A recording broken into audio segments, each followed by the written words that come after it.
So let's restate that. A computing problem is a yes set. And that's a very abstract, very precise definition of what a computing problem is. And what's the task? The computing task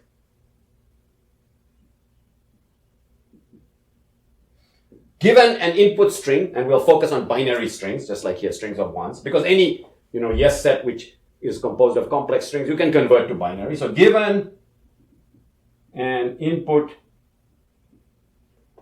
binary string, determine, if, so let's call the input binary string, let's call this W. Determine if W is in your yes set. Okay. And that's it. Very precise definition of a computing problem. Okay. And, we have notation for this. So it's all nice and intuitive to call it a yes set. Okay. But we typically, so definition. So we have a notation, a formal notation for what we've been calling a yes set. So definition. A yes set, a language. A language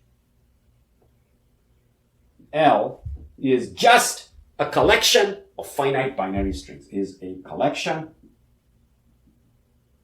of finite binary strings. Okay. And a yes set is also a collection of finite binary strings, the inputs that correspond to yes for any specific problem. So what that means is that any language could be a yes set. Okay. So a language L could be a yes set. Any language L could be a yes set. Okay. And we just might not know what problem it corresponds to, but the problem it corresponds to is the yes set. So that now becomes the definition of the problem. Okay. So any language could be a yes set. And so now we can reformulate the definition of a computing problem. A computing problem is a decision problem. A computing problem is a decision problem. Okay. Or a computing problem is a language. Why? Because the decision problem can be represented by a yes set, but that's just a language. And any language could equally well function as a computing problem. So it's an abstract definition of computing problem. So a computing problem is a language. L. A very abstract definition of a computing problem.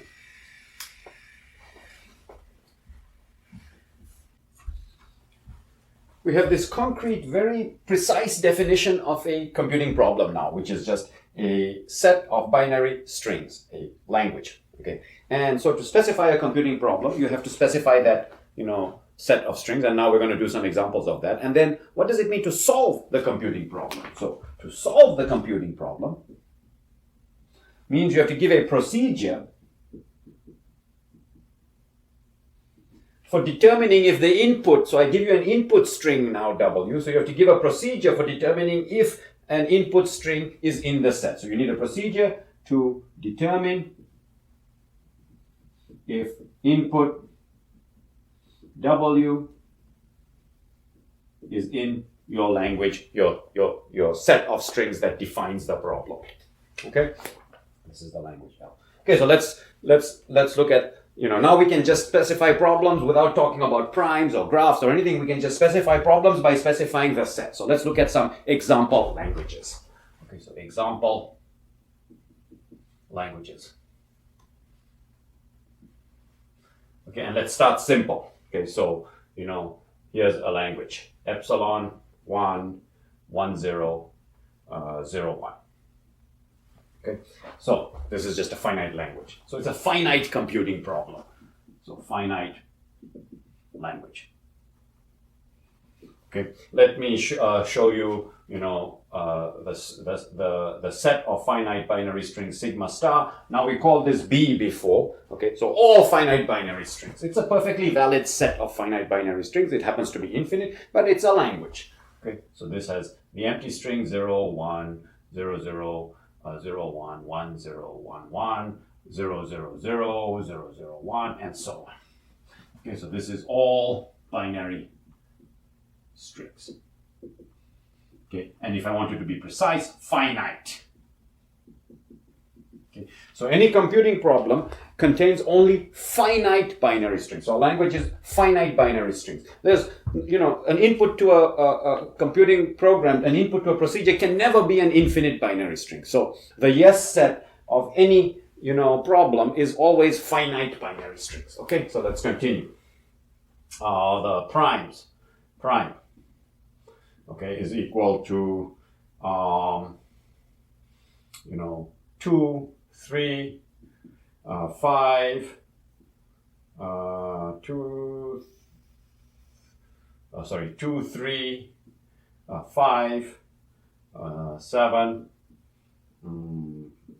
11, and so on. Okay, so now I've represented the primes as, finite binary strings. So these are the primes. Okay, so primes as binary strings.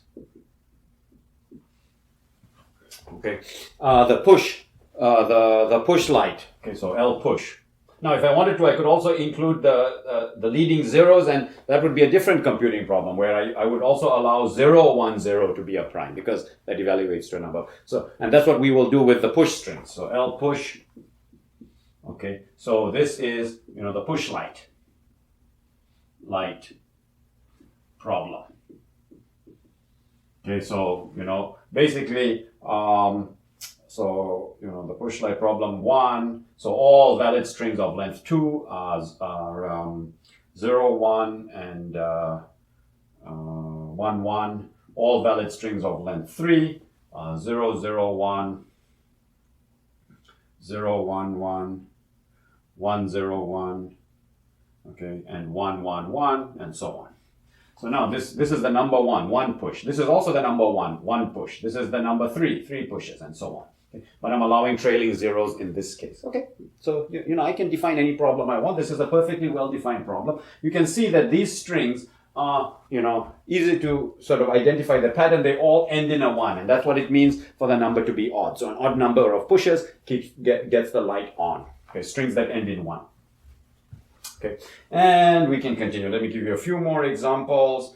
So L, let's call this unary, is just the set of strings epsilon, empty, so 1, 1, 1, 1, 1, 1, 1, 1, 1, 1, and so on. So either the empty string or just ones. So this is, strings of ones.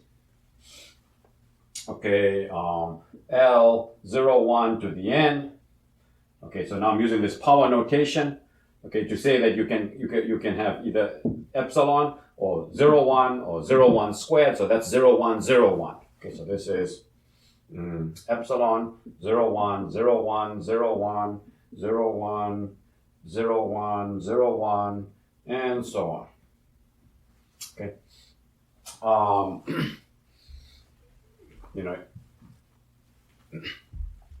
Then one last interesting one. Well, I'll give you a couple more. L palindrome is the palindromes. Okay, so strings which are the same forwards and backwards. So we have epsilon 0, 1, 0, 0, 1, 1, 0, 0, 0, 0, 1, 0, 1, 0, 1, and so on. Okay, so palindromes. So these are palindromes. Okay, and I'll give you one more. The repeated strings, L repeated. So, again, this is a string followed by its repetition. So the empty string is a repeated string, 0, 0, 1, 1, 0, 0, 0, 0, so 0, 0 repeated, 0, 1, 0, 1, so 0, 1 repeated, 1, 1, 1, 1, so 1, 1 repeated, and then we can have 1, 0 repeated, 1, 0, 1, 0, and so on. So these are the repeated strings. Okay. So you can see it's getting a little bit tedious to just list languages, by just, listing them and expecting you to see the pattern. But we have ways of describing languages, using variables that we talked about before. So variables. So using all the techniques that we talked about for describing strings can be used to describe sets of binary strings, i.e. used to describe languages. So using variables to describe languages.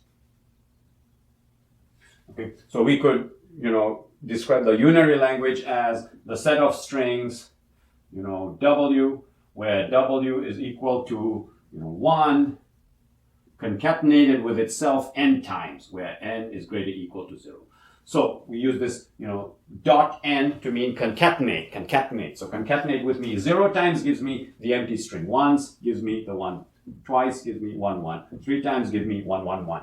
4 times gives me 1, 1, 1, 1, and so on.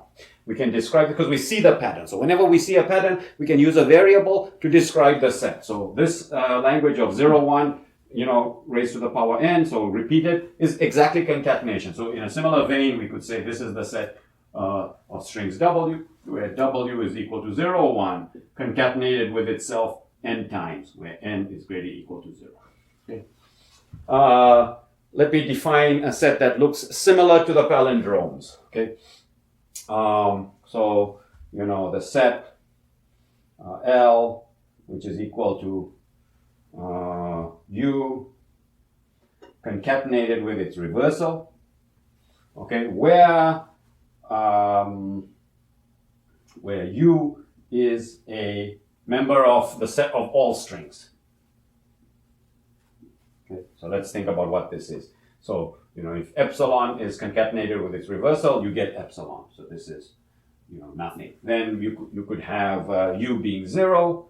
Okay, so then you have U. So that U 0, 0 reversal is just 0, 0. Okay, U is 1, then you have 1, 1 reversal, which is 1, 1. U is 0, 0, so you have 0, 0, 0, 0. U is 0, 1, so you have 0, 1, 1, 0. So U is 0, 1, and then the reversal of U is 1, 0, and so on. So what you will observe is that this, definition using a variable produces palindromes, but they're all the palindromes of even length. So it's not quite the language of palindromes, it's the palindromes of even length. So these are the palindromes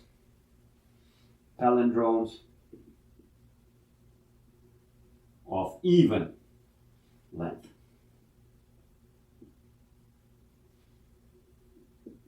Okay, so there's nothing new here. Okay? The only thing that's new here is just the definition of a language which is a set of finite binary strings, and any language is a computing problem treated as a yes set. Okay, and here I'm just showing you some sets of finite binary strings, and so you can view this as review of the use of variables for defining strings. Okay, now we also have other ways of defining sets of finite binary strings, and that's what we're going to talk about.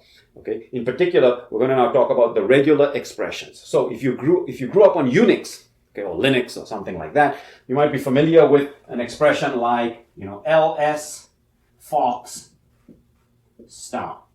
Okay, so for those of you who didn't grow up with Unix or Linux, let me tell you what this is. This is saying list. Okay, now list all files which start with fox. So files have strings as their names. So the string, which is the name of the file, must start with fox, and then this star is called the wildcard, which is anything. So it describes a set of strings, basically all strings that start with fox. So the wildcard could be nothing, so fox, fox1, fox01, fox A, fox ABC, fox dash dash, fox dot MP3, and so on and so forth. Okay, so this is a very nice compact way of representing all strings that start with fox. Okay. This is an example of what's called a regular expression. So let's erase, come back, and talk about regular expressions.